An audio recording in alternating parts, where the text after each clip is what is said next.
So yes, all these things are happening. In fact, the most iconic phrase in the last 10 years that has been coined has been by Mr. Arun Shourie, when he says that all the BJP is Congress plus cow. And AAP of course is Congress plus Lamao, LMAO, but that's another matter. BJP is no different from the Congress. Please realize this.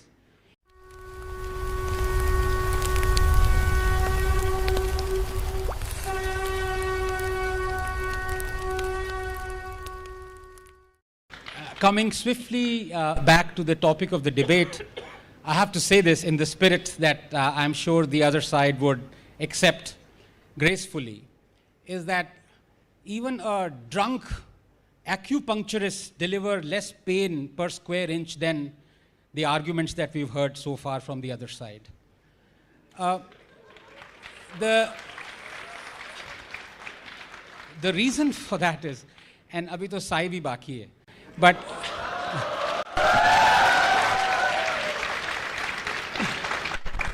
the reason for that is, which world are we living in?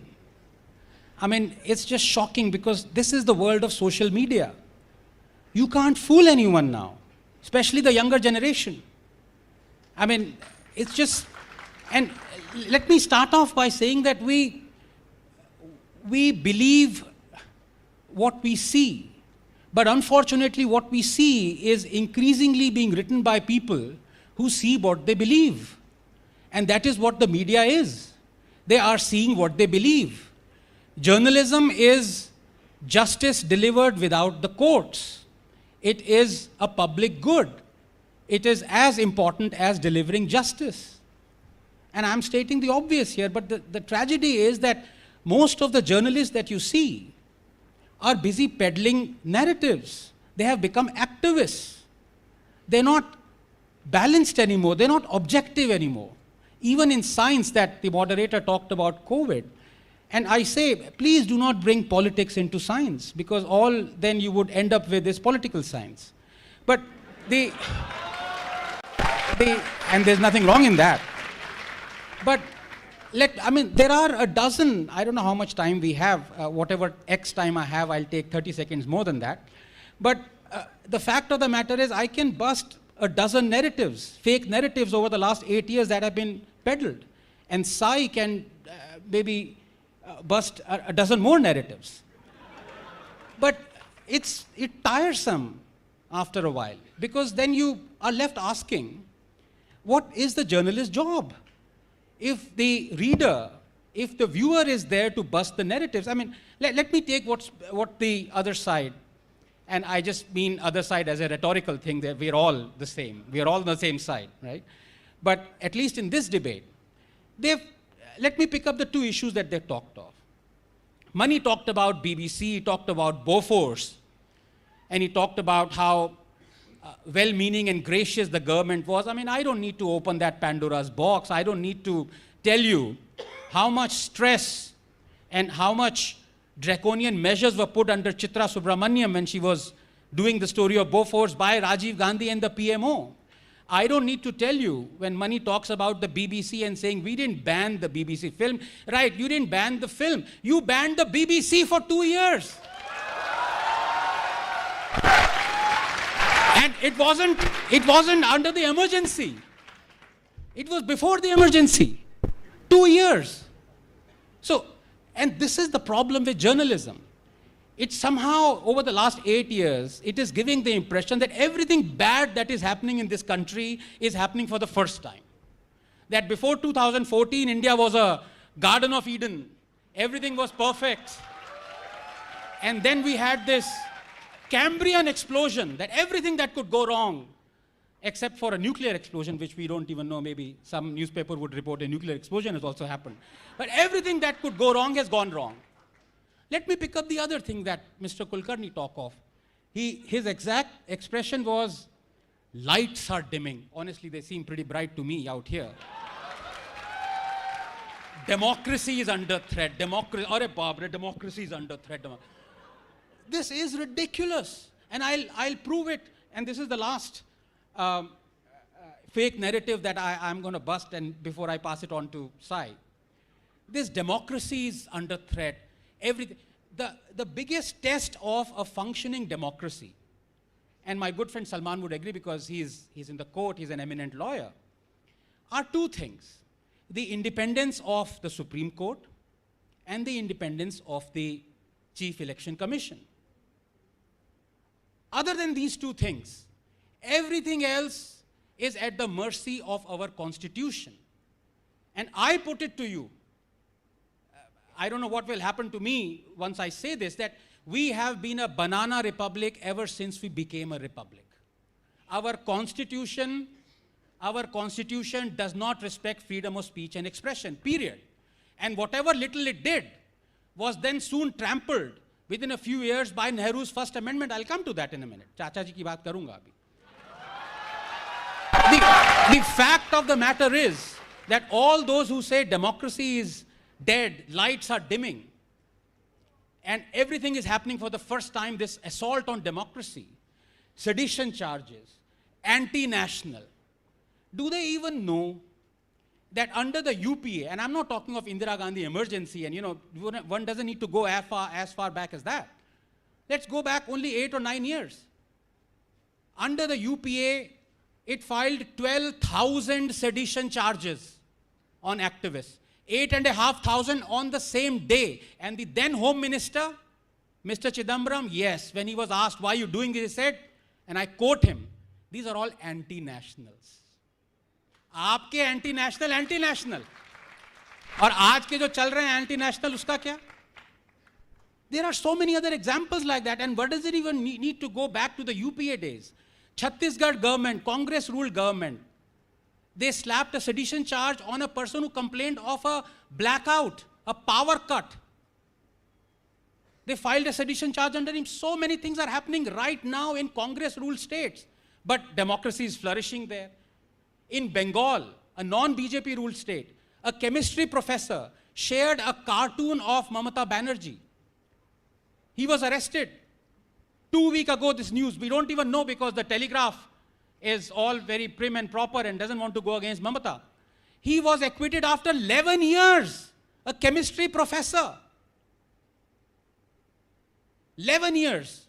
Democracy is flourishing in Bengal. So, when we are this selective, we need to answer ourselves more than we can answer the public, because journalism is a public good. And last couple of minutes I want to take, because this narrative really has to be busted. We all believe and we know that yes, Rajiv Gandhi banned a few things. He wasn't really liberal, the paragon of liberty and equality and fraternity. Indira Gandhi, of course, brought in the emergency. A lot of things that this government has done is also draconian, and I have a list of that. This government, for example, the BJP government in Gujarat, it jailed an editor for 15 days because he criticized the COVID response of the then Chief Minister of Gujarat.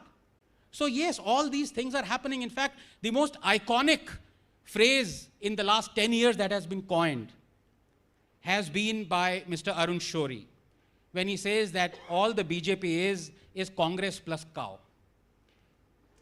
And AAP, of course, is Congress plus Lamao, LMAO, but that's another matter. BJP is no different from the Congress. Please realize this. Everything that the BJP is doing right now, everything wrong and everything right, the Congress has done it before. There's nothing, there is no, and you talk of corruption, I say BJP is corrupt. You know why? Because the High Court convicted the BJP of taking illegal money and violating the FCRA rules. The punishment for that is 5 years imprisonment of the party head. Mr. Nadda would be rotting in Tihar right now. But what happened? The mistake that the court did was that the court also convicted rightly the Congress party. अब ये BJP और Congress दोनों मिलके retrospectively they amended the FCRA Act going back to the emergency era. The High Court was toothless. Nobody was arrested. Nobody was convicted. Why doesn't the Congress say that the BJP is corrupt? Because the Congress has also been convicted. This is the problem in this country. Nobody tells you these facts. People only tell you one-sided stories, like, for example, that Nehru was the paragon of liberty and freedom. Everything else, Indira Gandhi might have done emergency, but Nehru, nahi. Chacha Nehru didn't. Let me take the next couple of minutes and tell you what the status of freedom of speech and expression under Pandit Nehru was. Under Jawaharlal Nehru, the first amendment was brought in. Reasonable restrictions, incitement, disruption of public order. Who decides who is disrupting public order through freedom of speech? Poet Majru Sultanpuri was jailed for 1 year for calling Nehru Hitler ka chela. 1 year. One of our greatest songwriters and poets rotted in jail. Did you know that? First democratically elected communist government in Kerala was dismissed. Congress president said communist parties wouldn't be allowed to participate in general elections.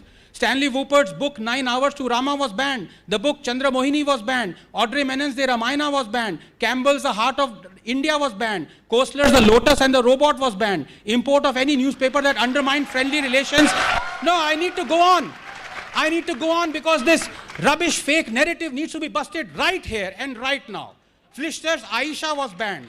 Bertrand Russell's Unarmed Victory was banned. Robson's film 9 Hours to Rama was banned. Sadhnui's Markane Somnath was banned. Robert Taylor's The Dark Urge was banned. Selling Lady Chatelier's Lover was banned. The book What Has Religion Done for Mankind was banned. Ratnawak's Bhupat Singh was banned. Import of any obscene drawing or painting was banned. Mrinal Sen's film Neel Akshar Niche was banned. Menon's Rama Retold was banned. Tony Hagen's book Nepal was banned. The RSS organizer was censored, its publishers prosecuted. Film Gokur Shankar was banned. Godse's testimony was banned. Goswami's film Rumi was banned. Historian Dharampal was jailed and criticized for Nehru for Indochina War. Releasing the film 1962 war film Bhool Na Jana was blocked. Pandit Rajendra Prasad's speech was barred from distribution. Film Jharna was banned. Draconian press objectionable ban was passed. Columnist Vivek was fired. His column critical of Nehru discontinued. HT editor Durga Das was fired. His column critical of the Nehru family discontinued. Congress leaders demanding Nehru's resignation were arrested and jailed.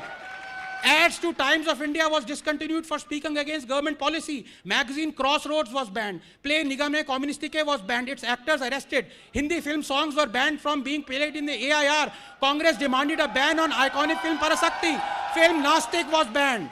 Whoopert pop music was banned from AIR. People's Theatre Association was banned. Play Hariganaz Master was banned. Film Ganga Jamna was blocked. Sarat Chandra Chattopadhyay's play Mahesh was banned. Tagore's play Gora was banned. Balraj Sani's play Jadoo Ki Kursi was banned. Tagore's play Bharat Sirjan was banned. Paradeep film song was deleted. 2 songs from Fir Subah Hogi were banned. Harmonium was banned. This is Jawaharlal Nehru, the paragon of freedom of speech and liberty. Is there anything left to be said? If it is, I pass it on to Sai.